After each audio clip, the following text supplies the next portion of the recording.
ఆదిలాబాద్లో స్థిరాస్తి వ్యాపారుల ఆగడాలకు అడ్డు అదుపు లేకుండా పోతోంది. ప్రభుత్వ స్థలం కనిపిస్తే చాలు కాజేసే ప్రయత్నం కొనసాగుతుంది. పైగా నకిలీ రెవెన్యూ ధ్రువపత్రాలతో అమాయక ప్రజలను మోసం చేసే దందా నడుస్తోంది. అధికారుల దృష్టికి తీసుకెళ్లినా పట్టించుకోవడం లేదని బాధితులు ఆవేదన వ్యక్తం చేస్తున్నారు. ఆదిలాబాద్ జిల్లా మావల మండలంలోని బట్టి సావర్గాం పంచాయతీ పరిధిలో స్థిరాస్తి వ్యాపారుల అక్రమ దందా అమాయకుల పాలిట శాపంగా మారుతుంది.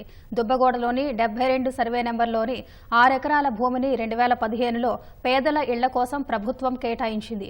ఇందులో 5 ఎకరాల్లో ఒక్కో ప్లాట్ను 175 మంది లబ్ధిదారులకు పంపిణీ చేసింది. అక్కడక్కడ బిట్లుగా ఖాళీగా మిగిలి ఉన్న మరో ఎకరంపై తాజాగా స్థిరాస్తి వ్యాపారుల కన్ను పడింది. దానికి పాత తేదీలతో నకిలీ రెవెన్యూ పత్రాలు సృష్టించి ఒక్కో ప్లాట్ను 15 లక్షలతో విక్రయించడం కలకలం సృష్టిస్తోంది. అంతటితో ఆగకుండా గతంలో ప్రభుత్వం ఎంపిక చేసిన అసలైన లబ్ధిదారుల ఇంటి స్థలాలను కాజేసేలా బినామీ వ్యక్తులను పంపించే దందా సాగుతోంది.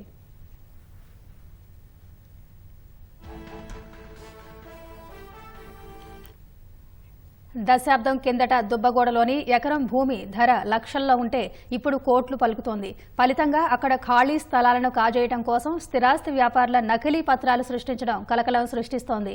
రాజకీయ నాయకుల అండదండలతోనే స్థిరాస్తి వ్యాపారుల దందా సాగుతుందనే అనుమానాలు స్థానికుల నుంచి వ్యక్తమవుతున్నాయి.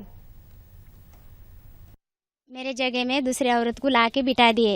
1 महीने के वास्ते बोले थे, फिर मैं बाद में उसको बोलने को गई तो मेरे को झगड़ा करे। कलेक्टर ऑफिस में भी गई तो भी नहीं सुन रहे, कोई भी मेरी बात नहीं सुन रहे। मैं गरीब हूँ, एक प्लाट दे, हमारी 2 फैमिली है, बेटा और हम, फिर एक प्लाट में और उसको भी बिठा दिए तो हम कहाँ रहना। बड़े लोग आके घर में जाके बिठाए तो बड़े लोग खामोश रहते कि नहीं रहते ना, हम गरीब है, हमारे पीछे कोई भी नहीं है बोल के वैसा करते कि ऐसा नहीं करना अन्ना, న్యాయ దో. మిగిలినటువంటి ఎకరం స్థలంలో 2015 సంవత్సరంలో ప్రొసీడింగ్ నంబర్ వేసుకొని కొందరు స్థిరాస్తి వ్యాపారులు ఇప్పుడు ఇళ్ల స్థలాల పట్టాలు తప్పుడు పత్రాలు తీసుకొని వచ్చి ఒక్కొక్క ప్లాటు రూపాయలు 15 లక్షలకు దందా నిర్వహించుకొని అమ్ముకుంటున్నారు. ఏ విధంగా రెవెన్యూ శాఖ నుంచి మనకు పాత రికార్డులు పాత డేట్ లో ఎట్లా ధ్రువపత్రాలు తీసుకొని వస్తున్నారు ఇళ్ల స్థలాలు అర్థం కావట్లేదు. ఇటువంటి వ్యక్తుల మీద చర్యలు తీసుకొని దీని మీద విచారణ చేపట్టి నిరుపేదలైనటువంటి వాళ్ళకు ఇచ్చే ప్లేసుల్ని ధనవంతులకు కట్టబెడుతున్నారు. 15 లక్షలు 20 లక్షలకు ఒక ప్లాట్ చొప్పున.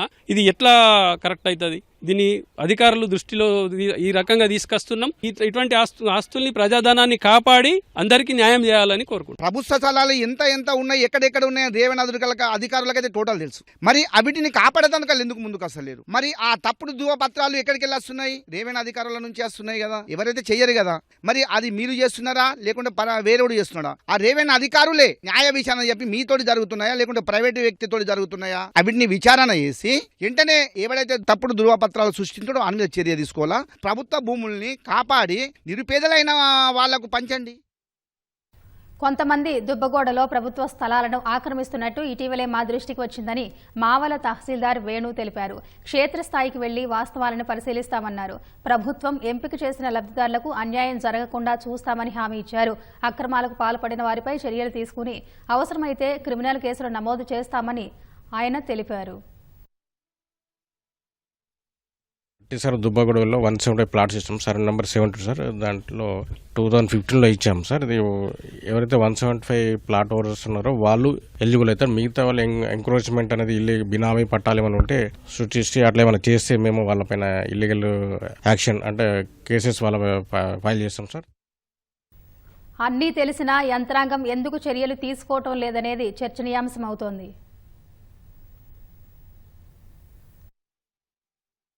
రెవెన్యూ పత్రం అంటే రాజముద్ర. దీన్ని మార్పులు చేర్పులతో చెలామణి చేసి లాభం కోసం చూస్తే ద్రోహపత్రంగా మిగిలిపోతుంది. ఇప్పుడు దుబ్బగూడలో అదే జరుగుతుంది. బాధ్యులను గుర్తించి కఠిన చర్యలు తీసుకోనట్లయితే అధికారులు సైతం అక్రమాలను ప్రోత్సహించినట్లు అవుతుంది. ఇక ఏం జరుగుతుందో చూద్దాం. కెమెరామెన్ కిరణ్తో మణికేశ్వర్, ఈటీవీ న్యూస్, ఆదిలాబాద్.